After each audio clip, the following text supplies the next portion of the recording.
ஒரு வார்த்தையில் ஒரு படத்தையெல்லாம் காலி பண்ண முடியுமா என்ன? ஹாப்பினஸ் சிலர் வந்து போடுறாங்க, டே நீ மறுபடியும் தோக்குறதுக்கு இன்னொரு தடவை ரிலீஸ் பண்ணுறியான்னு. இது வெற்றி தோல்விக்காகவே நான் யோசிச்சு வரல. ஏன் அதுக்கு முன்னாடி ரன்னு ஆனந்தெல்லாம் பண்ணலையா? சண்டைக்கோழி பண்ணலையா? சண்டைக்கோழின்னு சாதாரண ஒரு ஹீரோ வச்சு அவ்வளோ பெரிய கிட்டு கொடுக்கலையா? அஞ்சானை பற்றி பேசலாமா?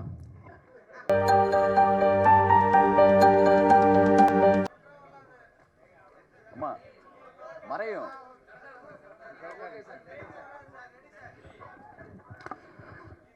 எல்லாருக்கும் வணக்கம். அஞ்சான் 2014 ரிலீஸ் பண்ணோம். இப்போ மறுபடியும் ரீஎடிட் பண்ணி நாளை மறுநாள் ரிலீஸ் ஆக போகுது. உங்களுடைய அன்பும் சப்போர்ட்டும் எப்பயும் எங்களுக்கு இருக்குன்னு எங்களுக்கு தெரியும். நீங்கள் கொஞ்ச நேரத்தில் படத்தை ஸ்டார்ட் பண்ணி நீங்கள் படம் பாருங்கள். நான் பேசுகிறத விட உங்கள்கிட்ட கொஸ்டின்ஸ் இருந்துச்சுன்னா அதுக்கு பதில் சொல்லிவிட்டு நம்ம ஷோ ஸ்டார்ட் பண்ணலான்னு இருக்கேன். ப்ளீஸ்.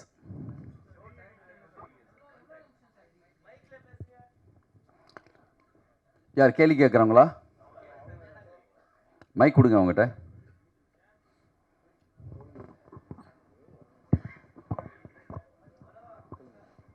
சார் வணக்கம் சார். வணக்கம். வாழ்த்துக்கள். நன்றி. கவிதா. கவிதா அவள் ஒண்டி தான் தெரியுமா? எல்லா பெண் வாய்ஸும் கவிதா மாதிரி தான் இருக்கு. அனுபவமா மேடம் தான் பேசுகிறேன் சார். ரீஎடிட்னா என்ன பண்ணியிருக்கீங்க, எப்படி மாற்றிருக்கீங்க கொஞ்சம் அவங்ககிட்ட கொடுங்க. சார் கவிதா தான் அவங்க கேள்வி கேட்கட்டோன்னு அதுக்காக கொடுத்தேன். வந்து எடிட்டர் எவ்வளோ பண்ணியிருக்கேள் சார்? ரீஎடிட்னா எவ்வளோ நிமிஷம் பண்ணியிருக்கேள் அண்ட் வை? ஒரு 2 hours 36 minutes இருந்துச்சு. அதில் ஒரு 36 நிமிஷம் குறைச்சிருக்கு. 2 மணி நேரம் படம். இப்போது ஒரு படத்துடைய லென்த்து குறைச்சிட்டா மட்டுமே ஒரு படம் எப்பயுமே நல்லா வந்துடாது. நம்மளுடைய நோக்கமும் லென்த்து குறைக்கிறது மட்டும் இல்லை. நீங்கள் படம் பார்த்தா தெரியும், ஃபஸ்ட் வெர்ஷனுக்கும் இப்போக்கும் ஒரு சின்ன சேஞ்ச் பண்ணியிருக்கோம். அது நீங்கள் பார்ப்பீங்க லைட்டாக. இப்போ சூர்யா இல்லை, சூர்யா மட்டும்தான் இருக்கார் சார். படம் ரீரிலீஸ் சூர்யா சார் சம்மந்தம்லாம் என்ன சொன்னாங்க, அவங்கள்ட்ட பேசுனீங்களா? சிவகுமார் சார் அப்புறம் அம்மா அவெல்லாம் வந்து படம் பார்த்தாங்க. அவர் வந்து ஊட்டியில் இருக்காங்க சாரு. இன்னும் வந்து ஒரு படம் பார்க்கல. நான் கேட்டிருக்கேன், நாளைக்கு ஏதோ டயத்தில் பார்க்கலாமான்னு சொல்லி. சந்தர்ப்பம் அமைஞ்சால் நாளைக்கு இல்லை ரிலீஸுக்கு பிறகு பார்ப்பாங்க.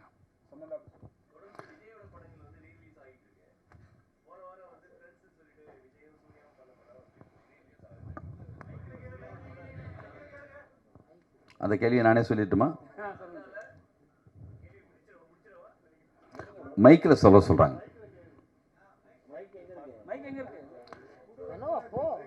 இன்னும் 2 மைக் வச்சுக்கலாமே. ஒன்று தான் இருக்கா? இல்லை, விஜயோட படங்கள் தொடர்ந்து ரீரிலீஸ் ஆகிட்டு இருக்கு. போன வாரம் வந்து விஜயும் சூர்யாவும் நடித்து ஃப்ரெண்ட்ஸ் படமும் ரீரிலீஸ் ஆகுது. இந்த வாரத்துலேருந்து நீங்கள் சூர்யாவோட படத்தை ஆரம்பித்து வைக்கிறீங்க. ஸோ ஒருவேளை 2 பேரும் கூட்டணி அரசியலில் இறங்குறதுக்கு வாய்ப்பு இருக்கா சேர்ந்து? அதுக்கு நீங்கள் பிள்ளையார் சொல்லி மாதிரி போடுறீங்களா? அஞ்சானை பற்றி பேசலாமா?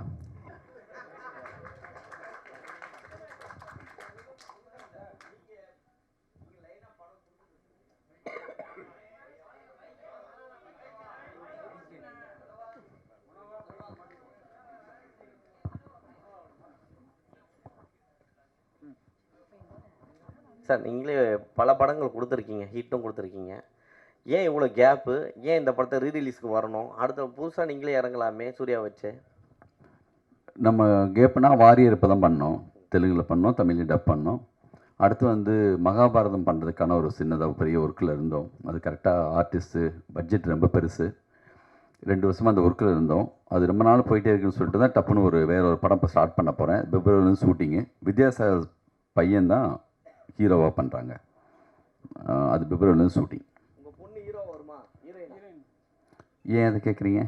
உங்கள் பொண்ணு வாய்ஸ் பயங்கரமாக இருக்குது, டப்பிங்கில் பின்னுறாங்க. டப்பிங் பேசிகிட்டு இருக்காங்க. அவங்க விருப்பம் இருந்துச்சுன்னா எல்லா உரிமையும் உண்டு அவங்களுக்கு.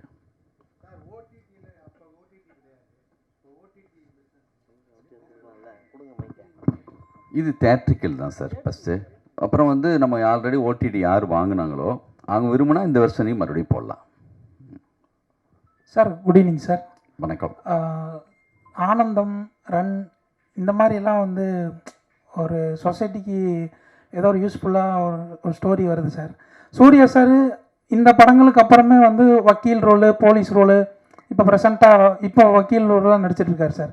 இது வந்து ஒரு கேங்ஸ்டர் படத்தை இவ்வளோ வருஷம் கழிச்சு ரீரிலீஸ் பண்ணுறீங்களே சார், நீங்கள் வேறு மாதிரி ஒரு ஸ்டோரி எடுத்து பண்ணணும்னு திங்கிங் இருந்துச்சு சார். கேங்ஸ்டர் படத்தை ரிலீஸ் பண்ணுறதுக்கு அவர் என்ன சொன்னார் சார்? சினிமாவில் ஒரு பெப்பியான ஒரு மூடான ஒரு நான் விரும்புகிற மாதிரியான ஒரு ஜாலியான ஒரு கேங்ஸ்டர்ஸ் படம். நான் படம் பார்த்துட்டு வந்துட்டு தேட்டரில் உட்காந்து படம் பார்த்தப்போ என்ன மாதிரி ஸ்டைலாக ஃபிலிம் பண்ணணும்னு சொல்லி ஒரு ஆசையில் பண்ணுற மாதிரி எனக்கு வந்து அந்த மாதிரி கதை தோணுதில்லை. தோணுனா எப்போயாவது நம்ம பண்ணுவோம். இது ரீஎடிட் பண்ணுறதுக்கு காரணமே என்னென்னா, உங்களுக்கு தெரியும் 15 வருஷத்துக்கு முன்னாடி இந்த படம் வந்து முதல் முறையாக அதிகமாக ட்ரோல் செய்யப்பட்ட ஒரு படம். முத சிக்கினது நம்ம தான். ஓகேவா?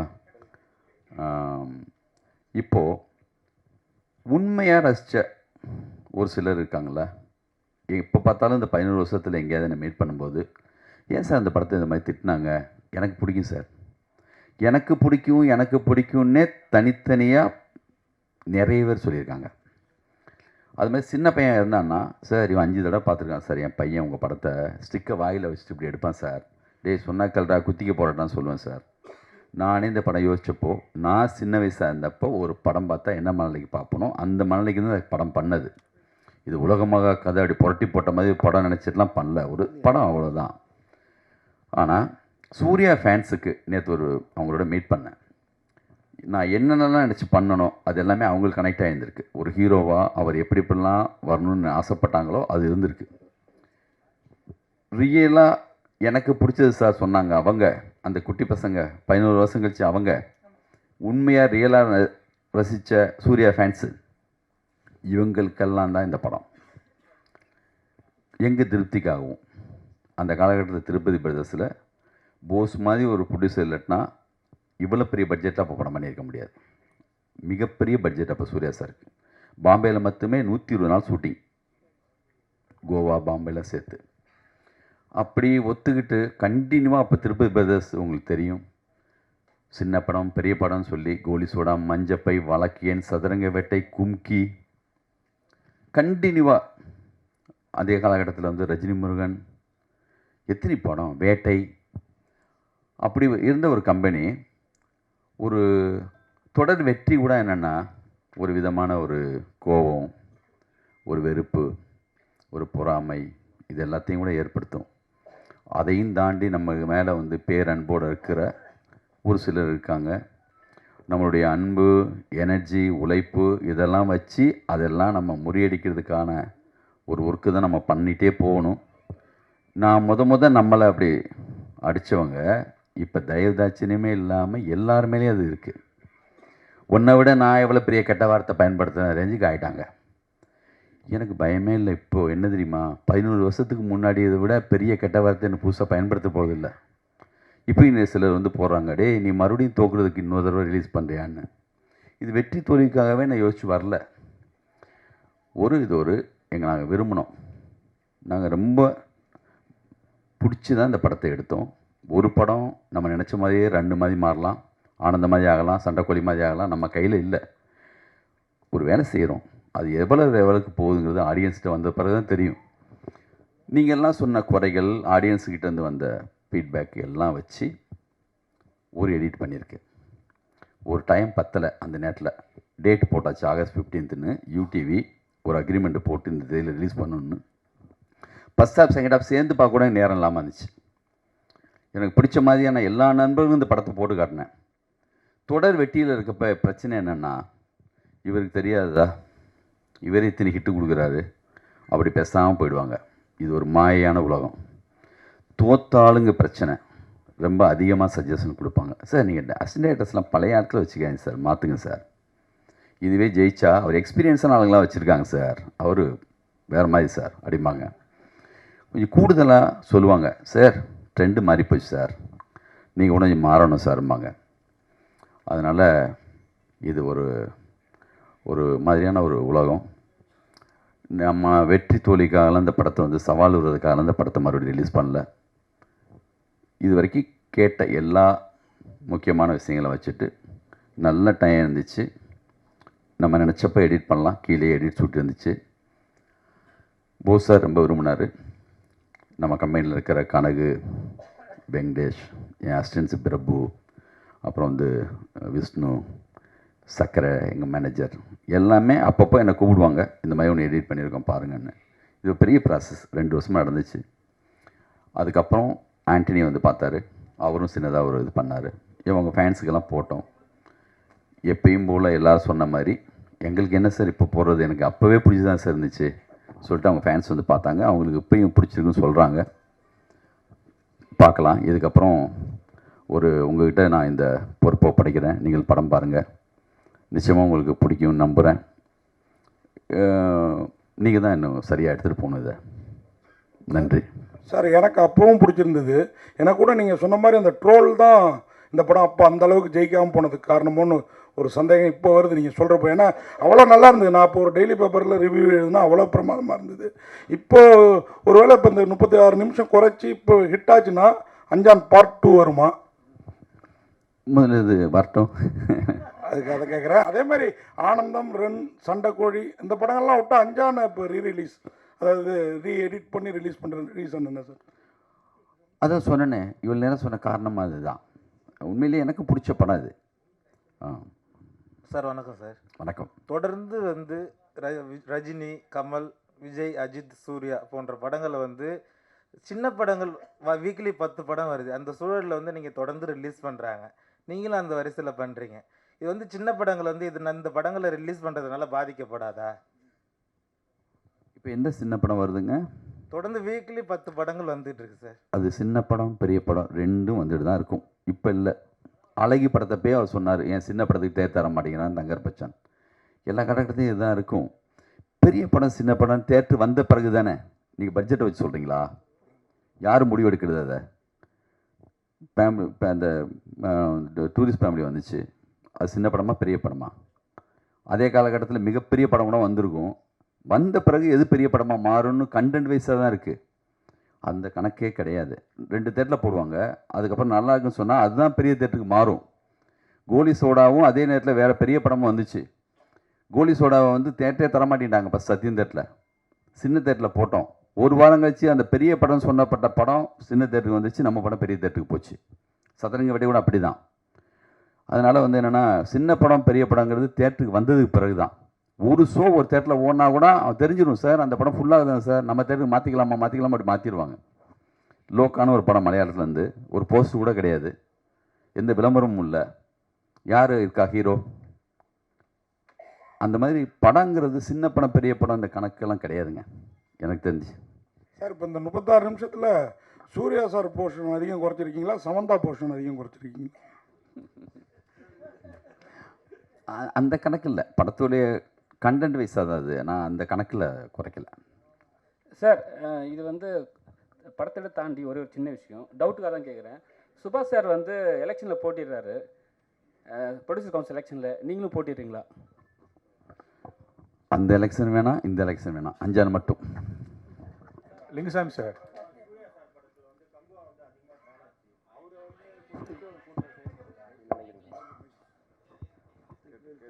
அஞ்சானுக்கு பிறகு வந்து கங்குவா தான் அதிகமாக ட்ரால் ஆச்சு சார். அதனால சூர்யா சாரை வந்து டார்கெட் பண்ணி ஒரு குரூப் இருக்கு அப்படின்னு. அப்படி எனக்கு பர்டிகுலராக சொல்ல தெரியல. ஒரு மிக சரியான படம் வந்தால் நான் பர்சனலாக சொல்கிறேன், நான் இந்த படம் இல்லாமல் டார்கெட் பண்ணி ட்ரோல் பண்ண படமாக அந்த நேரத்தில் ரன்னு வந்துருந்துச்சுன்னா, சண்டைக்கோழி வந்துருந்துச்சுன்னா, இவங்க என்ன பண்ணாலும் படத்தை நிறுத்தியிருக்க முடியுமா? ஜனங்க பார்த்துட்டே தான் இருப்பாங்க.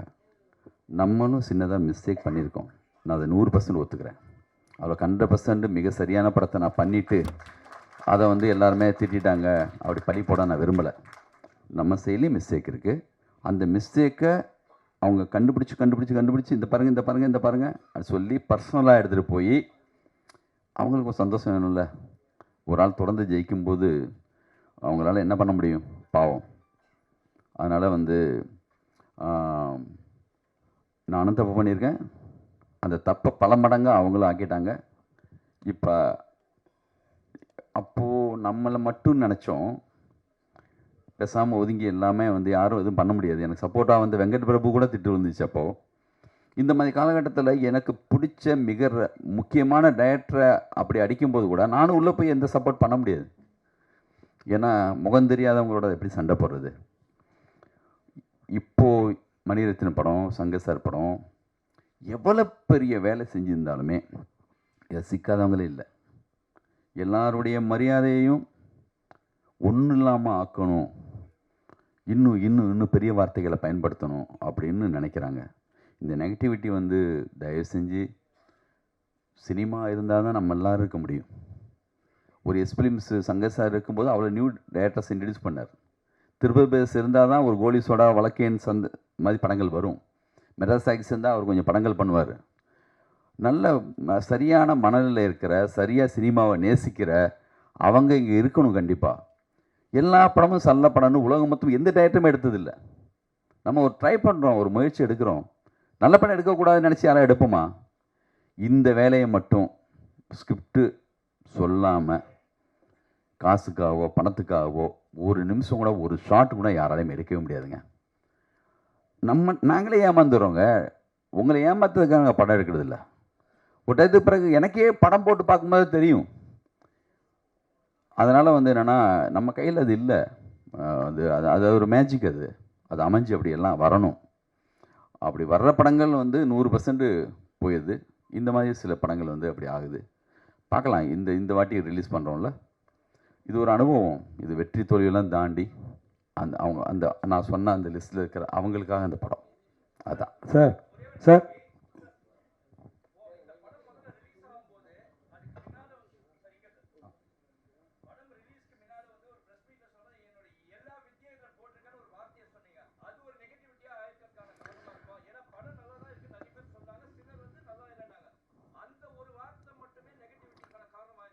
ஒரு வார்த்தையில் ஒரு படத்தையெல்லாம் காலி பண்ண முடியுமா என்ன?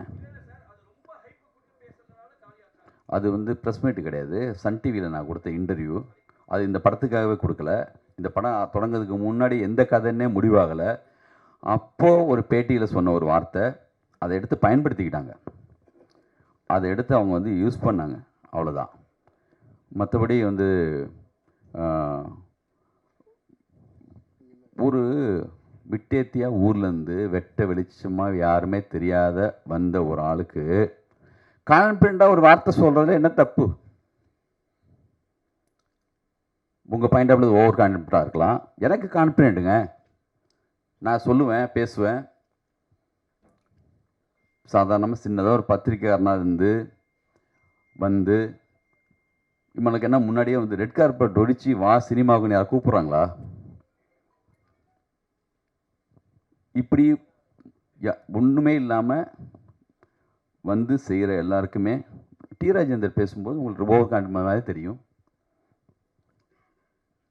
இங்கே எல்லா டைரக்டருக்குமே அப்படி ஒரு அது இல்லாத யாருமே வந்து கிரியேட்டராகவும் டைரக்டராகவும் இருக்கவே முடியாது. ஏன்னா எத்தனை பேர் வர்றாங்க, எவ்வளோ பேர் ஜெயிக்கிறாங்க இங்கே? ஏன் அதுக்கு முன்னாடி ரன்னு ஆனந்தெல்லாம் பண்ணலையா? சண்டைக்கோழி பண்ணலையா? சண்டைக்கோழின்னு சாதாரண ஒரு ஹீரோ வச்சு அவ்வளோ பெரிய கிட்டு கொடுக்கலையா? அது இல்லை. நம்ம பேசுகிற அந்த சொல் வந்து அந்த நேரத்துக்கு வந்து அப்படி வந்து வேறையா பயன்படுத்தப்பட்டுச்சு. பண்ணவையான்னு தெரியும், பண்ண சொன்னது யாருன்னு தெரியும்.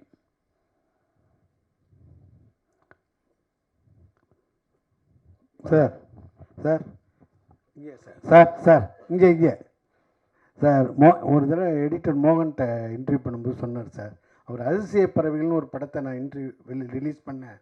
அது வந்து சரியாக போகலை. உடனே இன்டர்வலுக்கு அப்புறம் உள்ளது முன்னாடி போட்டு இன்டர்வலுக்கு அப்புறம் பின்னாடி போட்டேன், ஆர்டரை மாற்றினேன். அதனால் அது சக்ஸஸாக போய் கலெக்ஷனில் ரொம்ப சூப்பராக போச்சுன்னு சொல்லியிருந்தேன்.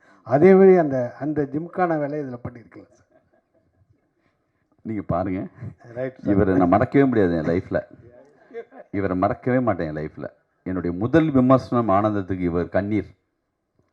இவர் தாரதாரையாக இவர்கிட்ட வந்து பொங்கி அழுத கண்ணீரை வந்து நான் வந்து நம்ம நடிகர் சங்கத்தில் இருக்கிற தேட்டரில் நானும் இந்த படம் என்ன செய்ய போகுதுங்கிற ஆர்வத்தோட அந்த படத்தை அப்போல்லாம் வெற்றி தோல்வியை பற்றி நான் கவலையே பட்டது இல்லை.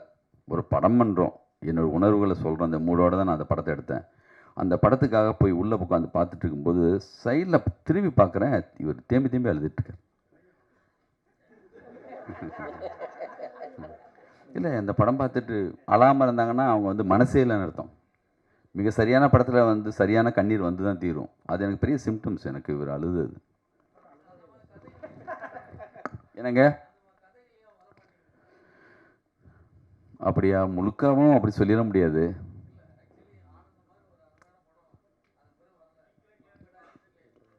என் டைரக்ஷனில் வரல, அதை சொல்லுங்க, ஒத்துக்கிறேன், பண்ணுவோம், பார்ப்போம். லிங்குசாமி சார், ரீ ரிலீஸ் எல்லாமே போடுவாங்க.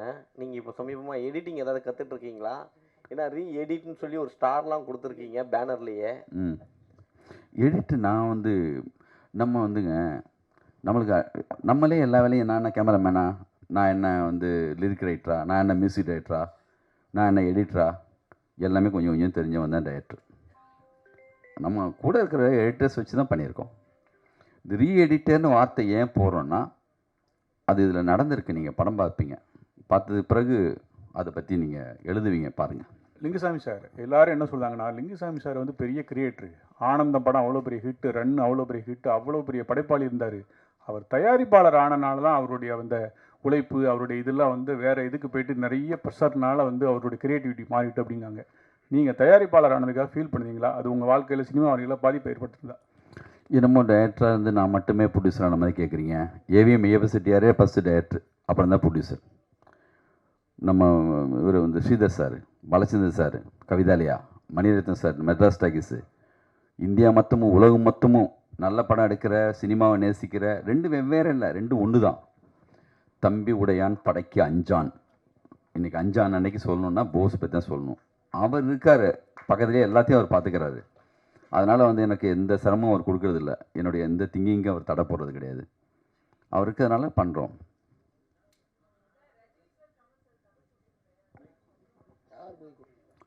ரஜினி சார், நானா? நான் எங்கே சொன்னேன்?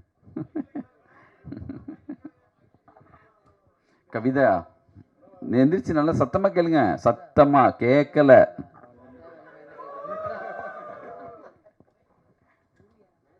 பேசுங்க. சரி, படம் போடணும், இதோட கடைசியாக வச்சுக்கலாமா கொஸ்டின் ப்ளீஸ்? சார், நீங்கள் வந்து ரஜினி சாருக்கும் கமல் சாருக்கும் கதை சொல்ல போகிறதா ஒரு தகவல் இருந்துச்சு. அவங்கள வச்சு படம் பண்ண போகிறத பற்றி உங்களுடைய கருத்து என்ன? இப்போ வரக்கூடிய யங் டைரக்டர்ஸ் பார்க்கும்போது என்ன தோணுது உங்களுக்கு? அது யார் சொன்னது நான் அவங்க 2 பேரும் கதை சொல்ல போகிறேன்னு? ரஜினி சாரே சொன்னாரா? தேவாவே சொன்னாரா?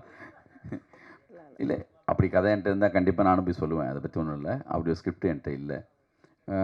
புதுசாக வந்தவங்க நிறைய பேர் நல்லா பண்ணுறாங்க, அற்புதமாக போயிட்டுருக்கு. தேங்க்யூ. என்ன படங்க? அஜித்தோட ஜி படம் ரீ ரிலீஸ் பண்ணுவீங்களான்னு கேட்குறாரு. அது யார் கேட்குறது? அது உங்களுக்கு பிடிச்ச படமா? நாளைக்கு தான் அட்டகாசம் வருதுல்ல, அதை பாருங்க. தேங்க்யூ சார், ரொம்ப நன்றி sir. Thank you thank you thank you thank you.